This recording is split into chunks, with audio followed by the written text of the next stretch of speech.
McGraw-Hill Ascent Audio presents The Art of Bouncing Back. Find your flow to thrive at work and in life, anytime you're off your game. By Darleen, Coach Dar Santore. Narrated by Darleen, Coach Dar Santore, and Rachel L. Jacobs. Dedication to my mom. As a child, I'd spend the summers going to my mom's beauty shop. She would take me to this little independent bookstore nearby, R.J. Julia Booksellers in Madison, Connecticut, to pick out something to read while I waited for her to be finished with work. She would point to the shelves and say, "One day your book's going to be in here." In 2012, when I first shared with her the news that I was finally going to make that dream a reality, no one was more excited for me than she was. While my mom has since passed, I've felt her encouragement throughout this entire writing process. Mom, you were the true embodiment of bouncing back. Your resilience, grit, sense of purpose, and ability to move forward still inspire me to this day. Linny, this is for you. Forward. Almost 5 years ago, I had received a message from this woman who was the leadership and mental skills coach for the Phoenix Suns. She shared how a few of my books had made such an impact on her and the athletes she worked with that she wanted to order more for the locker room. This led me to learning more about this woman known to many as Coach Dar. After learning more, I quickly asked her to share her story and be a speaker on my virtual Power of Positive Summit. A month after that, she and I were sharing the stage together as keynote speakers at a sports and faith conference. It was then that I got to truly experience what many have come to know as a dose of Dar. Her faith, energy, and passion for what she does exuded throughout the conference room. This pint-size powerhouse had much to share. What stood out to me was that she was giving this speech just weeks after having a stroke. If that is not a great example of resilience and bouncing back, I don't know what is. When she went up to speak, she shared that sometimes her words don't come out correctly, and that she might have to sit because she loses her balance due to the stroke. In true Dar form, she pressed on and did great. It is no mistake that she has now written a book, The Art of Bouncing Back, because her life, as you will learn, is an exceptional example on how to do just that. Bounce back. And after 26 years helping thousands of people bounce back from all kinds of adversity, she is sharing for the first time her exact game plan and principles on how to do just that. This book is filled with the exact techniques she uses with professional athletes and CEOs around the world. And now, you get to have access to them too. Her character and resilience are unmatched, and her love for people and passion to help everyone bounce back from adversity has led to this amazing and life-changing book. I'm so thankful she wrote it, and am fired up you are listening to it. It has been a blessing getting to know Coach Dar both as her mentor and friend, and know you will enjoy learning from her as well. Life gets hard. We can't escape that. But we can learn how to bounce back from it all. John Gordon, best-selling author and keynote speaker, author of 26 books including multiple bestsellers, The Energy Bus, The Carpenter, Training Camp, You Win the Locker Room First, and The Power of Positive Leadership. Introduction. I like to say that setbacks don't define you, and comebacks only refine you. Dar. On the cover of this book is a bouncy ball. You have no idea how much time and consideration were put into that bouncy ball.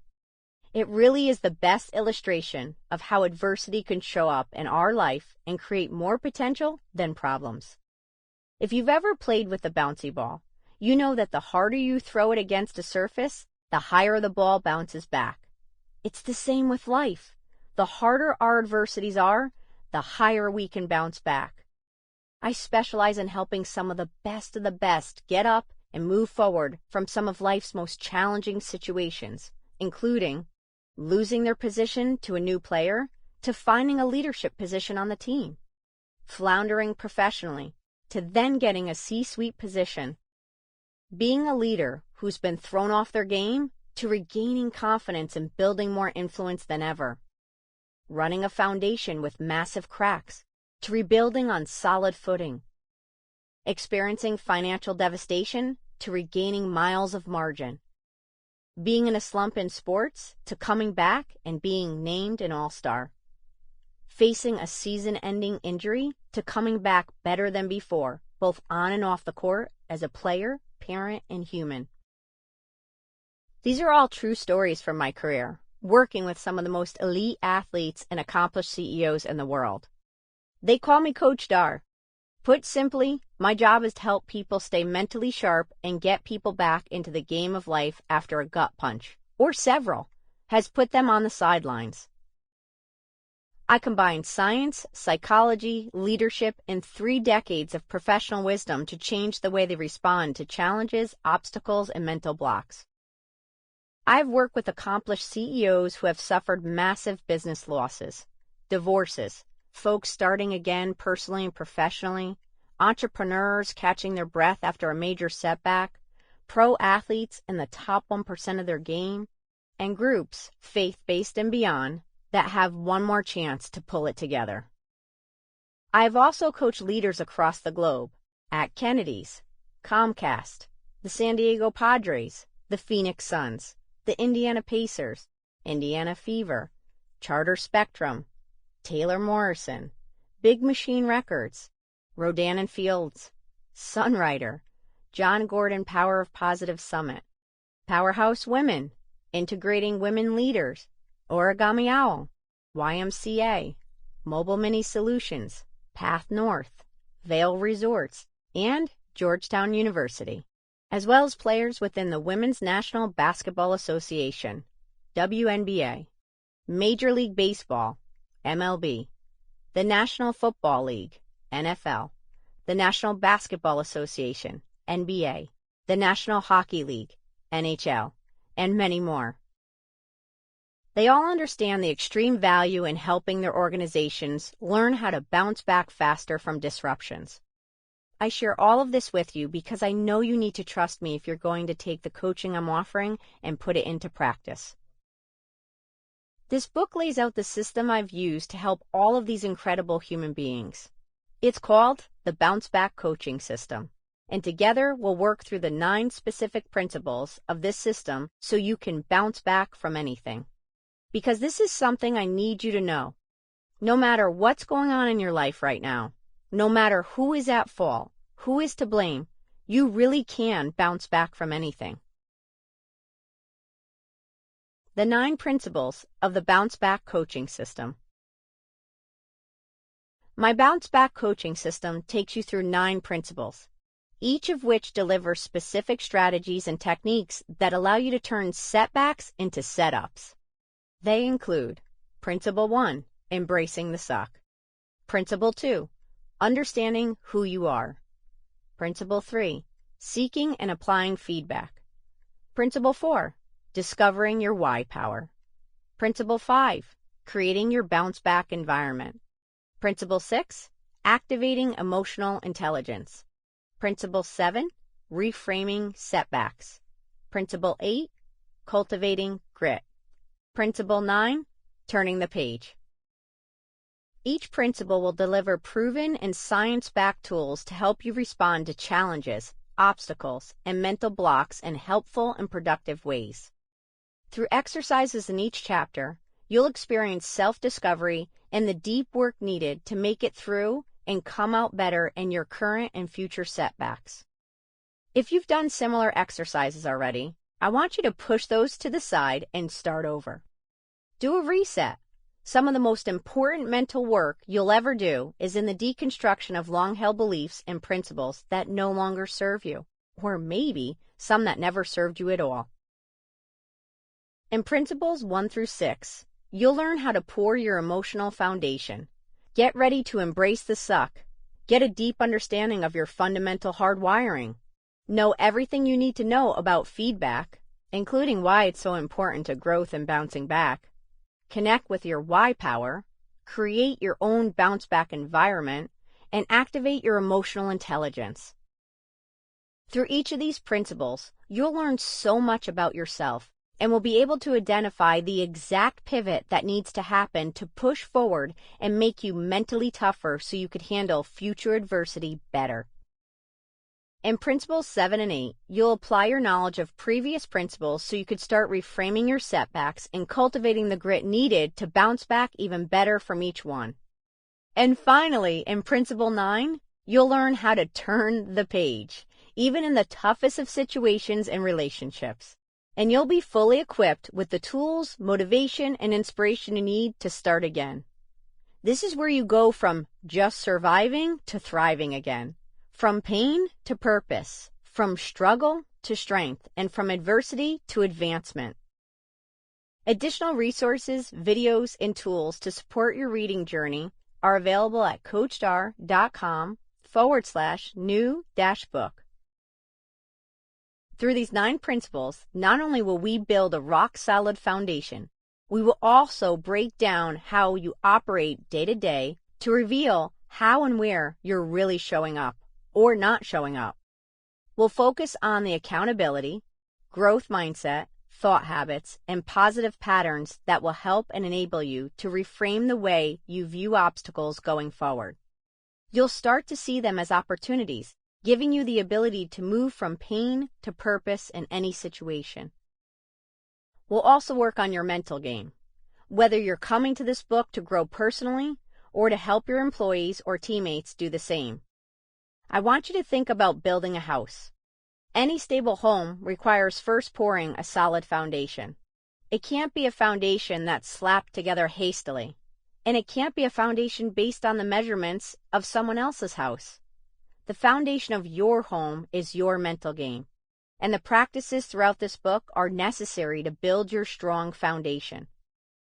I know that you're busy, and you may think that you can skip over some of the more abstract practices or exercises. But if you skip over them, you aren't pouring yourself the most secure, stable foundation.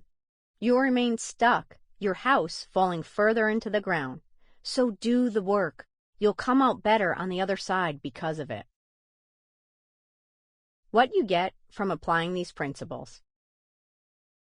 The results you will see after reading this book and applying the 9 principles to your life will help you immensely when you put them into practice. I know that because I've seen incredible results of this work time and time again. 3 of the most game-changing results happen to be flow, resilience, and raising the bar, a mental elevation of thinking and standards. I will talk to each of these throughout this book, which is why I feel it's critical that you understand exactly what I mean when I use each term. So let's define each now. Flow. Flow happens when you are completely and fully present in the task at hand. You lose track of time. Every movement is fluid, your mind is clear, and your thoughts are on standby. You are at one with your body and mind.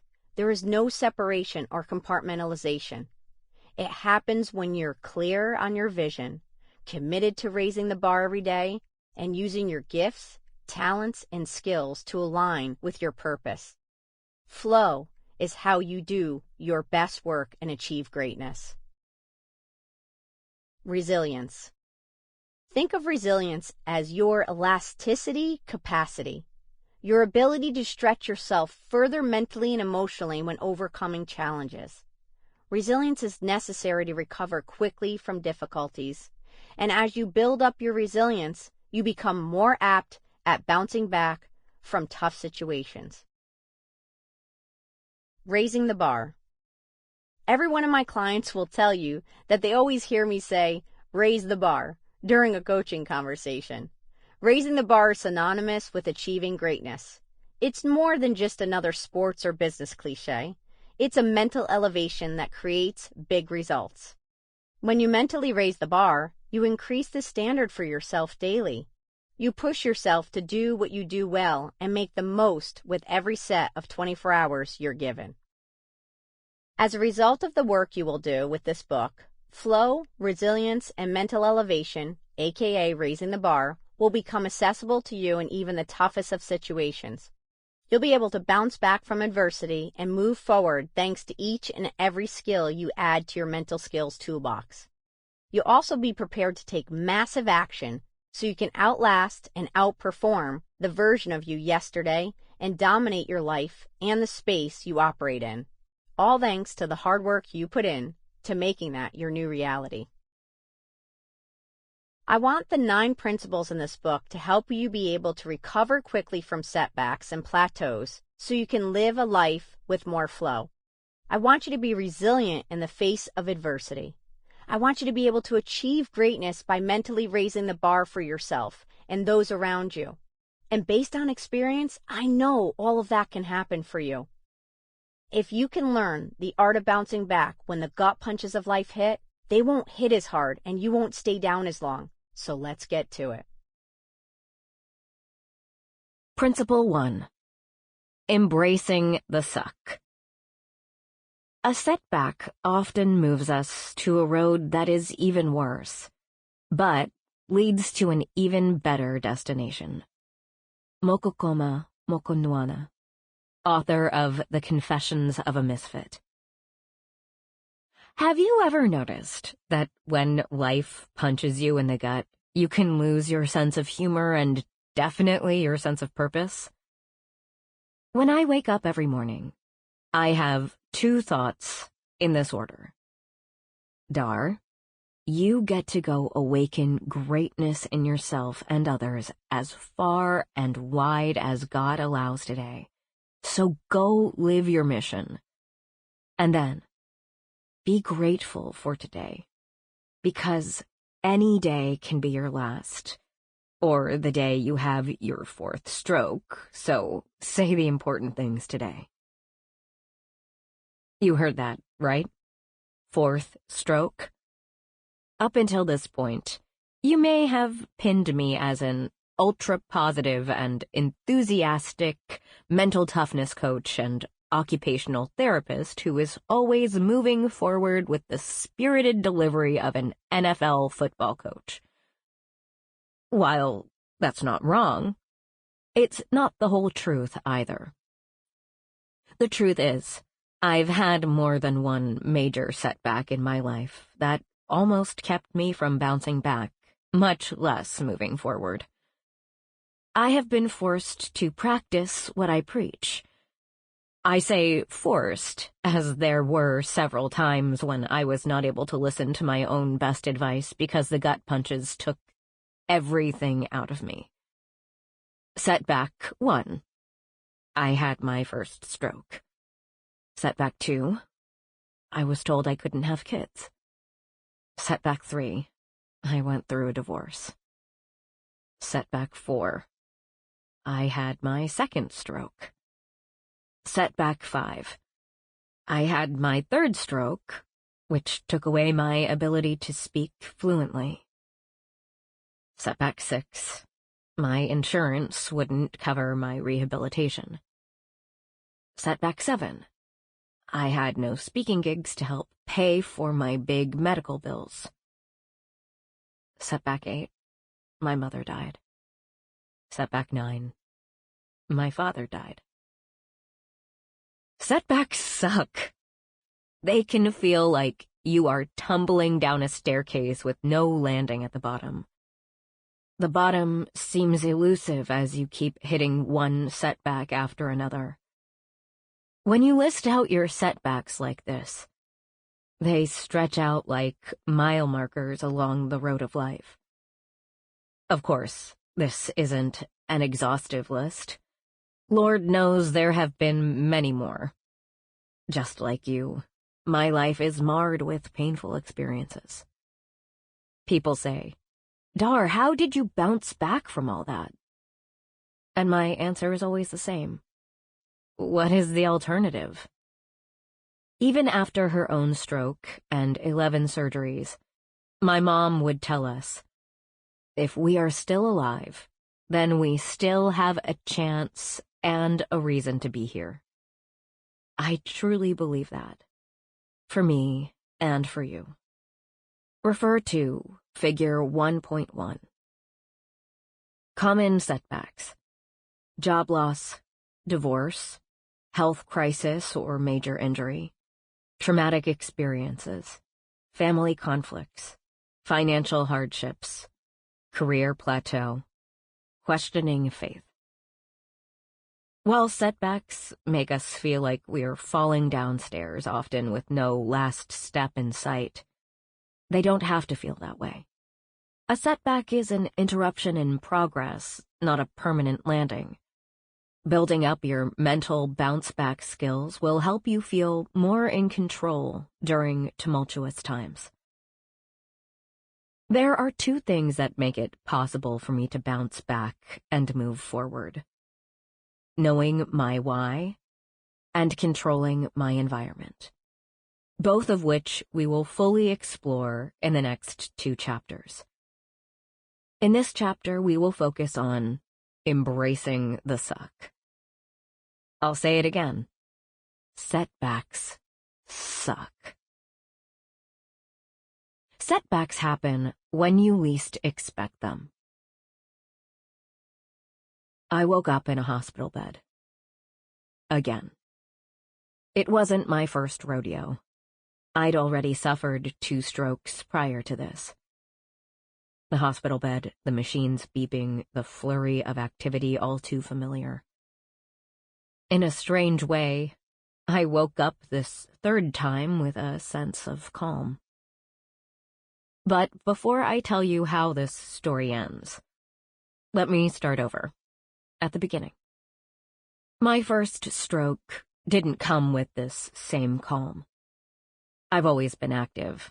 I played field hockey, ran track, lifted weights with my dad in our basement starting in the 8th grade, and have continued working out regularly my entire life. Knowing this, when I hurt my back lifting a patient, I decided to go to the chiropractor to get an adjustment. I'd done all kinds of sciatica treatment up until that point, and nothing had worked. This was my last-ditch effort. I stopped in for a visit, got adjusted, and moved on to the next task.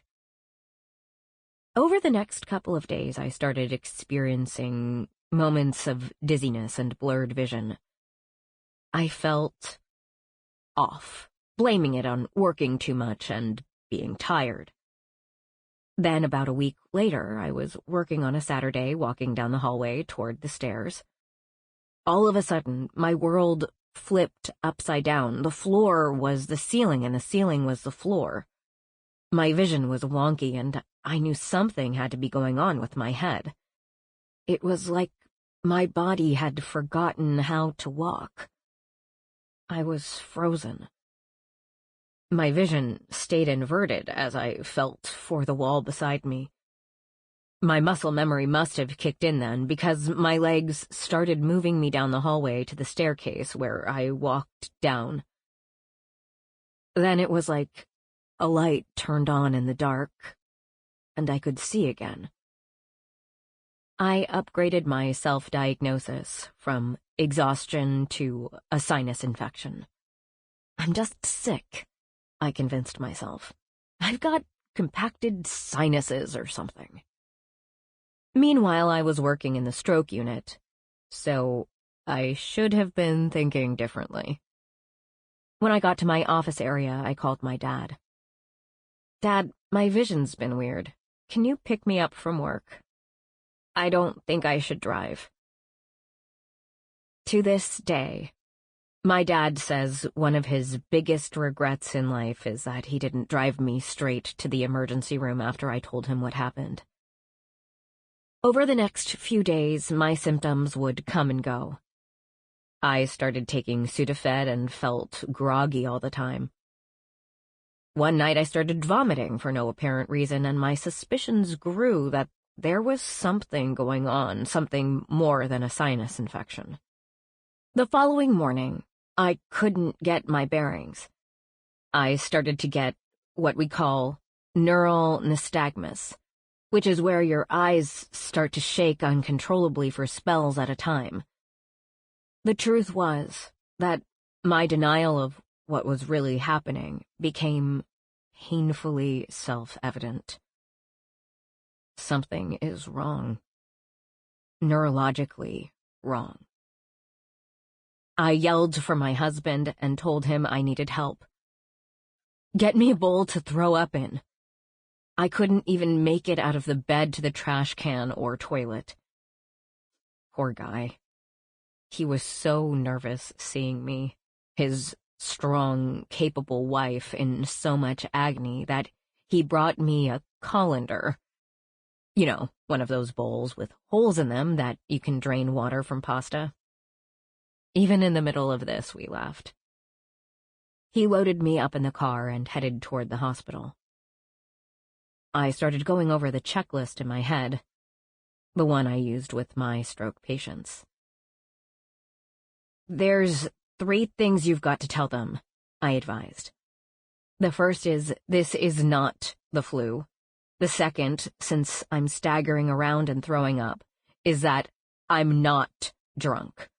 And the last, don't let them send me home. Something is wrong. Sure enough, they tried to say it was the flu, accused me of being drunk, and tried to send me home. After basically forcing myself into being seen for further tests, I was misdiagnosed with a tumor growing behind my ear.